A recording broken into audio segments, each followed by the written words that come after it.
నర్సరావుపేటలో కార్తీక మాసం ప్రారంభంతో శివనామ స్మరణతో శైవ క్షేత్రాలు మారుమ్రోగుతున్నాయి. పాతూరు శివాలయానికి భక్తులు పెద్ద సంఖ్యలో తరలివచ్చారు. తెల్లవారుజాము నుంచే శివాలయంలో ఆలయ అర్చకులు స్వామివారికి ప్రత్యేక పూజలు చేశారు. ఓం నమః శివాయ అనే నినాదాలతో ఆలయం పరిసరాలు మారుమ్రోగాయి. ఆలయంలో మహిళలు దీపాలంకరణతో వత్తులు వెలిగించారు.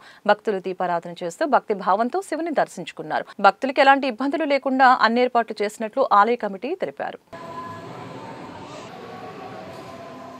నర్సరావుపేట పట్టణంలో పాతూరులో వేంచేసి ఉన్న శ్రీ భీమలింగేశ్వర స్వామి దేవస్థానం ఈ కార్తీక మాసం పురస్కరించుకొని ఏర్పాట్లు భక్తులకు ఎలాంటి అసౌకర్యం కలగకుండా ఏర్పాట్లు చేయడం జరిగింది.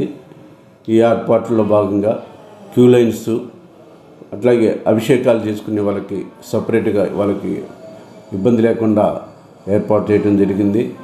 ప్రత్యేకంగా క్యూ లైన్స్ ఏర్పాటు చేయడం జరిగింది.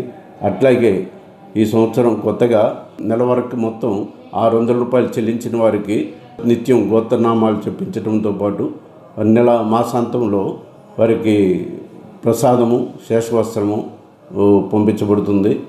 అట్లాగే ఈ మాసంలో వచ్చిన భక్తులందరికీ కూడా వారికి ఎవరైతే 600 రూపాయలు చెల్లించి ఉంటారో వారికి దర్శనం చేసుకోవడానికి ఏర్పాటు కూడా ఉచితంగా ఏర్పాటు చేయడానికి కూడా చేయటం జరిగింది. ఓం నమః శివాయ. శ్రీ గంగా పార్వతీ సమేత శ్రీ భీమలింగేశ్వర స్వామికి కార్తీక మాసం ఏర్పాట్లు చాలా బాగా చేశాము.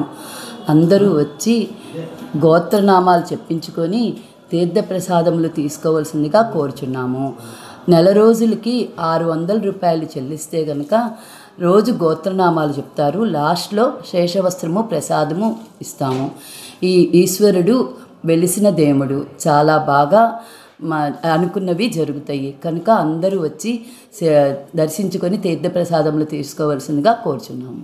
నర్సరావుపేట పాతూరులో వేంచేసి ఉన్న శ్రీ గంగా పార్వతీ సమేత భీమలింగేశ్వర స్వామివారి దేవస్థానంలో కార్తీక మాసం నెల రోజులు కూడా పూజ చేయడం, గోత్రనామాలు చెప్పడం జరుగుతుంది. ఆ గోత్రనామాలు చెప్పించుకున్నందుకు గాను 600 రూపాయలు చెల్లించవలను. నెల రోజులు కూడా గోత్రనామాలు చెప్తారు. చివర నెల రోజులు పూర్తయిన తర్వాత వారికి శేషవస్త్రము, ప్రసాదము ఇవ్వబడుతుంది. కావున తప్పకుండా కూడా అందరూ చెల్లించి గోత్రనామాలు చెప్పించుకోవాల్సిందిగా కోరుచున్నాము. తర్వాత ఇక్కడ దేవాలయంలో చక్కగా ఈవో రఘునాథరెడ్డి గారు చక్కగా ఏర్పాటు చేశారు.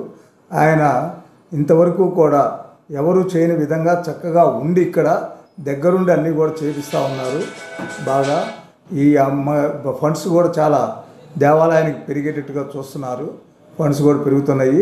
కాబట్టి తప్పకుండా కూడా అందరూ కూడా వచ్చేసి దర్శించుకోవాల్సిందిగా కోరుచున్నాము.